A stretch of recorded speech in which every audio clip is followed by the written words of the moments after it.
Hello everybody and welcome back to a brand new episode of the NASCAR Heat 5 Career Mode. I hope you're all having a great day. Today we go racing at Kentucky Speedway at the Truck Series as well as the Xfinity Series and the Cup Series here. Now as you guys know, every episode we have a subscriber that is in the truck for us for each and every single race in our custom team, which we own and started this season, and we're having a great rookie season as a Truck Series owner. And today we had a subscriber pin Patrick in the truck for us here for the Buckle Up in Your Truck 225 at Kentucky Speedway there. As you see, Ankrum wasn't looking very fast. Natalie Decker and Ross Chastain starting at the back of the field due to issues that they had before the race. Now, as we would get underway here in Kentucky, like I just mentioned, a great season we've been having on the Truck Series side as an owner. And Pin Patrick started just outside, actually, of the top 10 as it goes down into turn one up the inside there of the 23 of Brett Moffitt. But immediately making some moves to get himself up a few spots through the first couple corners of this race. Now, as he's right on the back there of John Hunter Nemechek, goes up the inside of him, and as they go down towards turns 3, Pin Patrick already up towards a top 10 position after just 3/4 of a lap there as he gets up the inside of Tanner Gray as it came through out of turn 4. So just continuing to make some moves very quickly.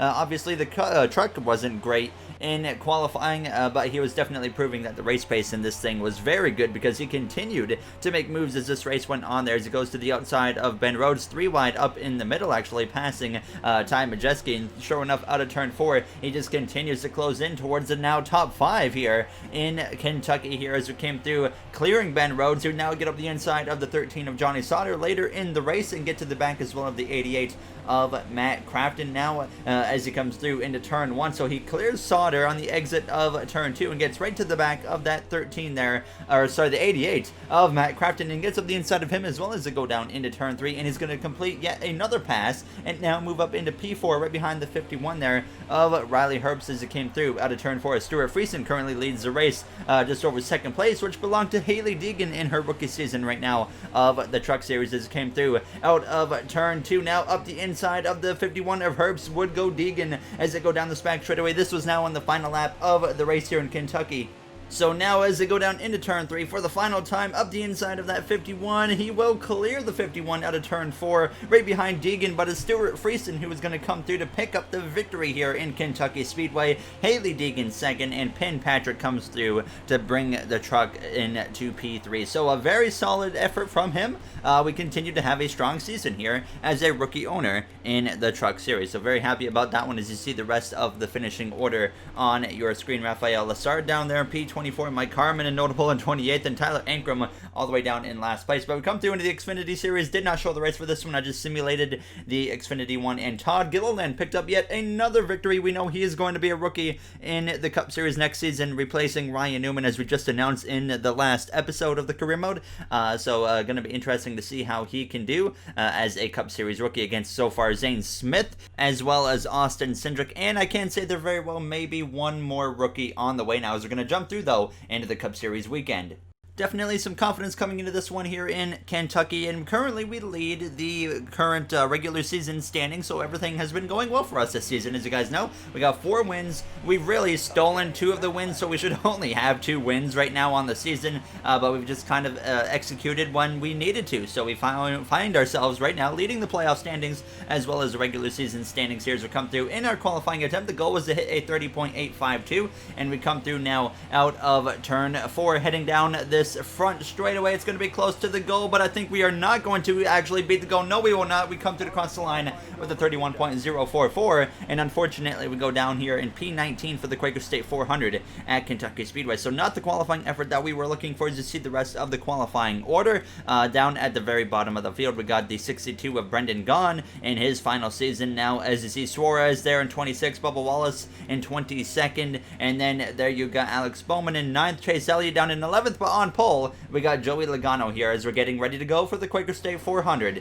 Logano's had a very solid season himself now, but obviously the story right now, kind of at this point in the season, is about that playoff battle between drivers like William Byron and Cole Custer, Kyle Larson, all going for that final spot in the playoffs. And then we got another story where it's myself as well as Denny Hamlin going for the regular season championship. Between first and second, there's a lot of difference in playoff points on the line, so I really want to hang on to that regular season championship if possible now, as I don't think I've ever even won a regular season championship in a NASCAR game in a long time now. As Bubba Wallace, he failed pre-race inspection, so he'll be starting at the back in that 2311 Racing Toyota Camry now, as there's been some behind-the-scenes news saying there's some R&D and developments going very well for that team, so you definitely got to watch out for them in the future now, as the green flag is out and the Quaker State 400 is underway as Joey Logano leads the field to the green alongside our teammate of Denny Hamlin here as we go down into turn 1, right behind the number 1 car of Kurt Busch in his final season of the career mode, as we're up the inside of the 43 of Kyle Larson now, as Kurt Busch I definitely think is going to be a force to be reckoned with in the playoffs here in his final season, as he's shown some strong speed. He's had a little bit of bad luck most recently when he was going for a win. I think it was in one of the Pocono races, and then he had an engine failure or something like that. Now as we come through out of turn 4 up the inside of the 41 of Cole Custer now, as he is battling with the driver right behind us of William Byron for one of the final spots in the playoffs right now. Byron, as you guys know, will not be returning to the 24 car next season in the career mode, and he would sure love to prove Hendrick Motorsports wrong if he could maybe pick up a victory here this season or get into the playoffs. But news on where William Byron will be going in the career mode will be coming very soon, and I can tell you guys that he's still going to be in a what should be a top tier ride now as we come through out of turn 4. And you guys are also wondering what's my future right now in the Cup Series. We've dropped some hints, and I can tell you guys that in the next episode of the career mode, you will find out exactly where we will be going and what the car is going to look like here for the next season of our career mode. Now as we go down into turn 1, we came through though out of turn 4 on lap 3. Byron actually gets up the inside of me, and he is showing a lot of speed early on here in the Quaker State 400 as we come through across the line up the inside now of the 48 of Alex Bowman, who's comfortably inside the playoffs. Not a win yet this season, as Hendrick Motorsports only has 1 win this season in the career mode, and that was from Chase Elliott most recently at Sonoma Raceway. Now as Eric Jones probably been the second best car at Hendrick Motorsports in the career mode this season. He's had a chance to win some races, but just hasn't quite been able to pull it off now as we go down this back straightaway, still side by side with Alex Bowman, but we clear him into turn 3 now. So we come through to take over P14. Bowman did try to fight back there on the outside as we came through out of turn 4, but we would be able to stay ahead of him. And then we go up the inside now of the 96 of our affiliate teammate of Harrison Burton into turn 3 now, who very well potentially could be staying with that car for another season now as we come through out of turn 4, passing him. And then we get up the inside of Kurt Busch, and then into turn 1 the caution actually comes out for the first time here tonight in Kentucky Speedway there, as we just couldn't quite pass that one car before the yellow came out. Did not see in the replay mode what caused the caution, but you see it looks like Noah Gregson was the reason for it. So everybody though staying out here as we would get ready to go green for the restart. Not a bad car, guys, but it doesn't feel very competitive on the short run, but it's a little bit too early to tell. There you heard the radio transmission from myself. Not quite sure what to think about the car yet, but it said on the short run it didn't feel great, but like I said, it was too early to tell because we started so far back now. As we're back though, underway with 10 laps remaining here in this first and opening stage here, right behind that 3 of Austin Dillon. And Austin Dillon, another driver that's really picked it up lately here in the career mode. Definitely gonna have to watch out to see what the RCR team is capable of next season, and there will definitely be some news coming up relatively soon involving Richard Childress Racing. At least one of the drivers on Richard Childress Racing now is going into turn 3 behind that 24 car of William Byron, who I mentioned earlier showing a lot of speed here today as he started behind us, drove by us without an issue, and you can see he's continuing to make up some time here as we go down this front straightaway, coming through to now 9 laps remaining in this first and opening stages. We are going to be able to pass Kevin Harvick into turn 1, so we now move up inside the top 10 here, but he's going to try and fight back there on the exit of turn 2. Logano just behind us there in 12th place, but we slide up in front of the 4 now of Kevin Harvick down the back straightaway. So we then would run down the 3 car of Austin Dillon here on lap 14. Now as we go into turn 3, the 24 of William Byron has blown a right front tire. The caution comes out. We slam into the back of the 12 of Ryan Blaney. Immediately I know what that's going to cause on the restart, but Byron, I was just emphasizing how much speed he had in that car. He goes on or into turn 3, blows the right front tire hard into the outside wall. Fortunately for Byron, he will not be out of this race. So William Byron still in and still has a chance to maybe have a good run now, as that could really spice things up though between him and Cole Custer for that final spot in the playoffs now, as we will be coming to the pit lane. Everybody pretty much would come to the pit lane except for Noah Gregson as well as the 00 of Quinn Helf. So we repair the car and get back underway now with only 2 laps to go on the stage, but immediately you can see the car does not go. The first time for the season I think that this has actually happened, and it's been quite a while since we've had this issue, but unfortunately it strikes strikes here at the end of stage 1 now as we fall outside of the top 10. But fortunately, we still have Quinn Half and Noah Gragson in the way, who are on very old tires now as we exit turn 2 just in front of that 17,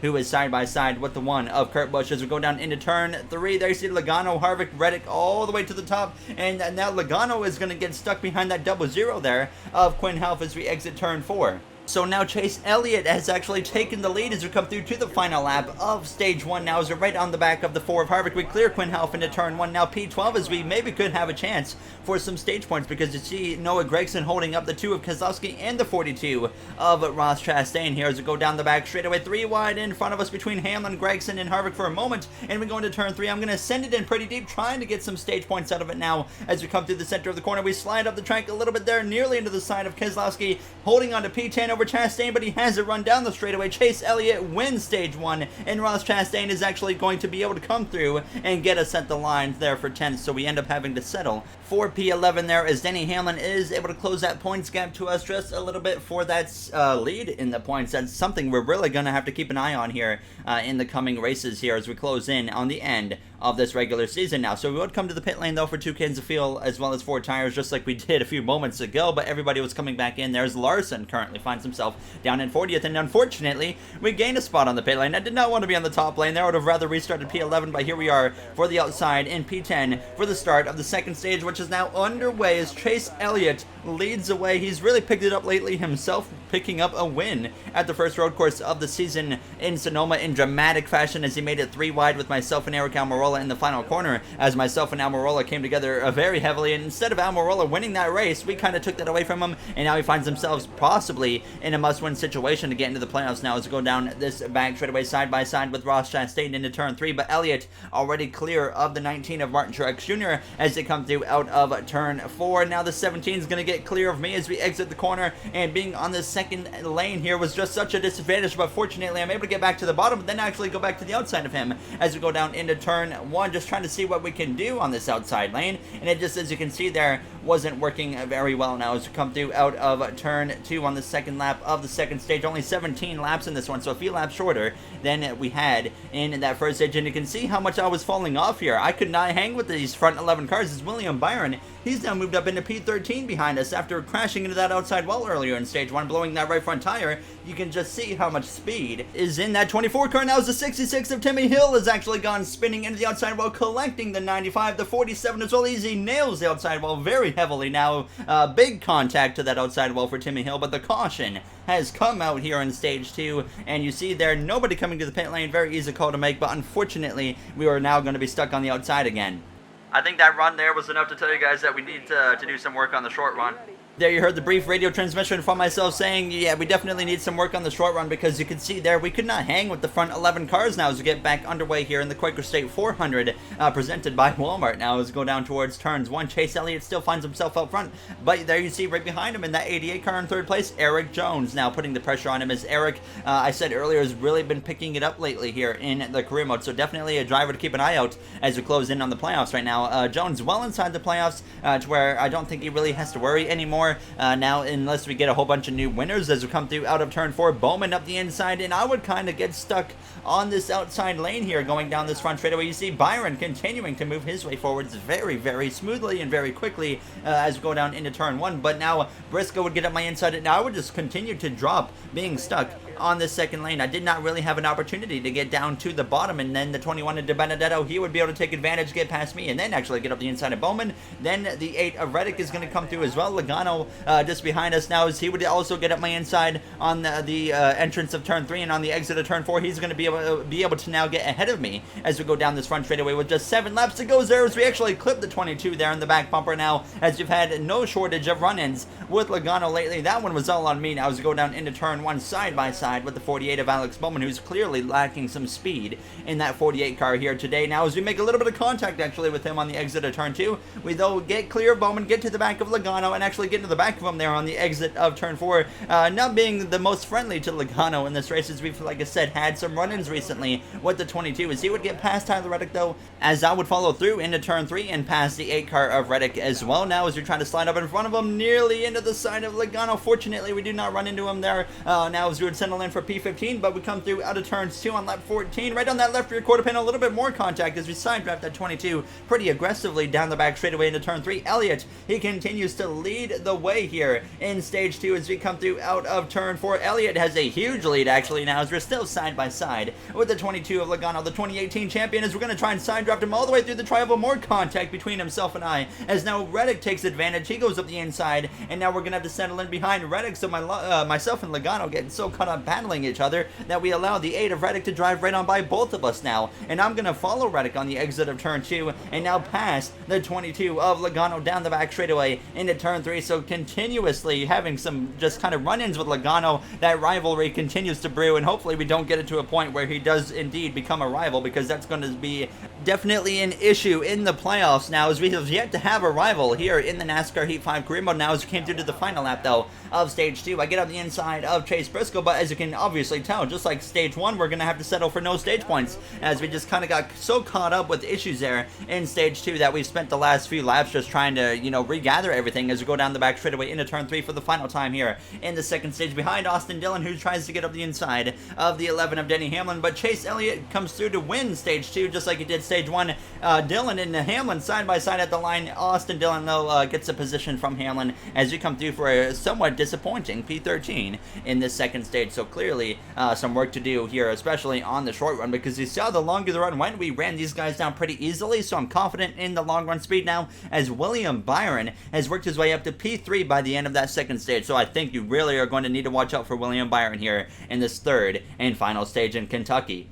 So now we are going to get ready to go green for stage 3 as you see the rest of the order. Timmy Hill currently the only DNF in this race now, as we would come in the pit lane for 2 cans of fuel as well as 4 tires, and we gain 2 positions on the pit lane. Great pit stop from the team, and we will be lining up here on the bottom lane in P11 behind the 17 of Chris Buescher. Now stage 3 is underway. Chase Elliott leads the way to the green flag, looking for his second win on the season. Last season in the career mode, which was our rookie season, he didn't win a single race, and now here he is looking for win number 2 on the season before we even get to the playoffs. Now as we get up the inside of that 4 car of Kevin Harvick, now we're going to get aggressive there, cut down onto the apron a little bit. Fortunately, I don't wreck myself trying that, so we're 3 wide with Buescher and Harvick into turn 3 now, as Chase Elliott could be leaving the door wide open for our teammate Kyle Busch to go up the inside actually, as we come through out of turn 4, still side by side with the 4 of Harvick now, as you see the 88 of Jones fading a little bit down into P7 down this front straightaway as we come through to complete the first and opening lap of this third and final stage in the Quaker State 400. Now as Kyle Busch though takes the lead nearly from Elliott, but Elliott is able to fight back there on that outside lane as Byron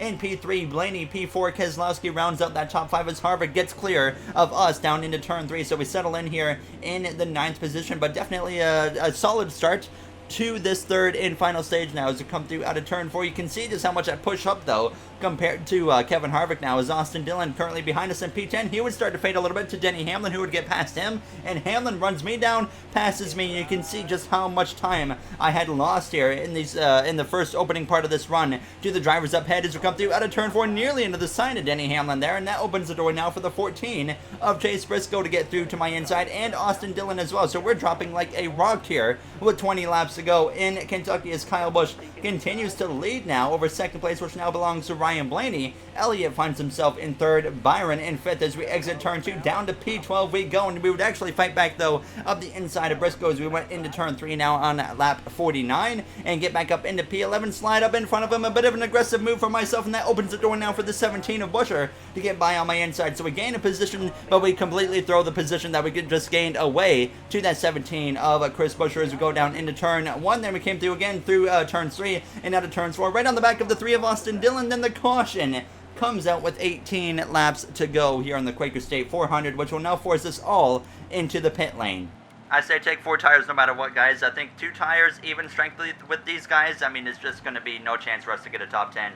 There you heard, again, myself on the radio. I was kind of anticipating the other drivers to take 2 tires, but I realized that even strength with the AI, we're at a disadvantage right now, so I thought maybe giving up track position and 4 fresh tires will maybe give us a better opportunity to get that top 10. So we lose 15 spots and drift down to P27, and when you have 4 wins on the season, it's much easier to make a call like this now as we get back underway now with about 14 laps to go. And something notable to mention that happened on that pit stop, Elliott went from P3 to P1, so he finds himself back in command with 14 laps to go. William Byron there in P5. We know, like I've said already, Elliott and Byron both very fast. Elliott won stage 1 as well as stage 2, so he's already picked up 2 playoff points on the night as we're up the inside of the 99 Trackhouse car driven by Daniel Suarez. We go 3 wide there for a brief moment now as we go into turn 3 up the inside of the 43 of Kyle Larson, who's in need of a good points night if he wants to make it into the playoffs. But overall, a lot more speed shown out of that 43 car this season, and I can confirm you're going to continue to see that 43 progress and gain more speed now in this career mode as we get up the inside of Cole Custer as we go down into turn 1 into P19. But you guys also know Larson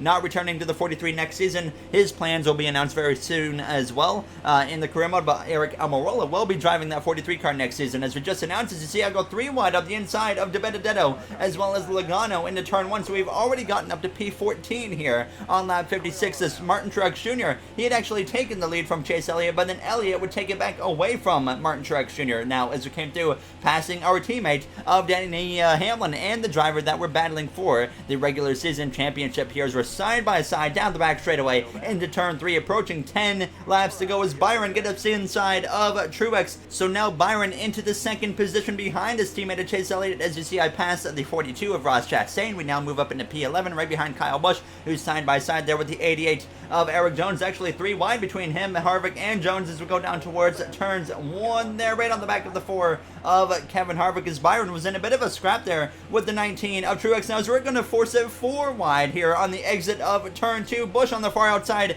Jones, Harvick in the middle, myself on the bottom. Harvick, he says I'm backing out of it as we go down into turn 3. And now Elliott, he goes all the way to the top, opening the door for Byron to close that gap to him as we have found ourselves now in the 8th position as we exit turn 4. So that 4 tire call was a great call as they would continue battling 3 wide in front of us between the 17 car and the 2 car and whatnot. So as I come through out of turn 2, I realize the opportunity now is Austin Dillon. He gets out of that 3 wide. I decide to go up the inside of the 17 into turn 3. Now we're up to P6 here, which is the best we've run all night in the Quaker State 400 now, as the battle though up front between Elliott and Byron would continue. This could completely change William Byron's season in terms of the playoff picture if he could win this race, and he would take the lead from Chase Elliott with 5 laps to go. Instead of Byron having to battle it out on points between Cole Custer and whatnot for that final spot in the playoffs, he could win himself in with his first career win here tonight in Kentucky. Now, as we go down through into turn 3 on lap 65 now, Elliott actually gets back up the inside of William Byron. I guess Elliott not doing his teammate any favors. He says, you know what, you're not coming back to this team next season. I'm going to race you as hard as I can to get win number 2 on the season. So Elliott retakes the lead with 2 laps to go from William Byron now as we came through trying to close the gap to Truex, but I just didn't have enough in the car. So we came through to start the final lap in the Quaker State 400 now as Chase Elliott leads the way through turns 1 and 2, but you see Byron right on the back of Elliott. So if maybe Elliott at some reason decides to take the top in turn 3 and Byron goes to the bottom, well, it's right in the hands of Byron at that point as we go down the back straightaway for the final time here in Kentucky, and they actually both go to the top. Elliott though a little bit lower, so now through turns 3 and 4 goes Chase Elliott, holding off the 24 of William Byron, and now Chase Elliott will exit turn 4 to pick up his 2nd win on the season as Byron comes up just short there in 2nd place as we come through to cross the line in my opinion, a great 6th place finish, to be honest with you guys. Now, as I could not complain at all about that one. As you see the finishing order on your screen, Blaney with a good finish there. Now, as we got Briscoe down there in P18, De Benedetto in P19, Alex Bowman down there in P23. A rough day, a rough night for him, as Timmy Hill was the only DNF. I think I said he was 42 laps down, as we now have a 42-point lead over Denny Hamlin, who actually has more playoff points than us. So I think Hamlin actually leads the playoff grid right now in terms of playoff points. But obviously that regular season championship is so important, and I've never been in a position to battle for it. And I look at tracks we've got coming up, like in the next episode, New Hampshire, I think we'll be strong there. We got tracks like Michigan, though, I don't really know what to expect. We got Dover coming up. But I think our chances, honestly, of holding on to a regular season championship are pretty good now, as you see the point standings in the Trucks as well as the Xfinity Series. Gilliland with 4 wins right now, and there is a Cup Series right now. So Hamlin has more playoff points, but it puts me ahead of him for some reason, which doesn't quite make a whole lot of sense. But there you see now Cole Custer, the first driver outside of the playoffs behind William and Byron, 16 points out. Byron should have potentially just won himself in, and now instead only has a 16-point buffer. So it's going to get interesting in the next one in New Hampshire, where we will announce our future ride of the career mode. Thank you all for taking the time out of your day to watch this episode. I always appreciate it, and I will see you guys in the next one. Have a great day, everybody.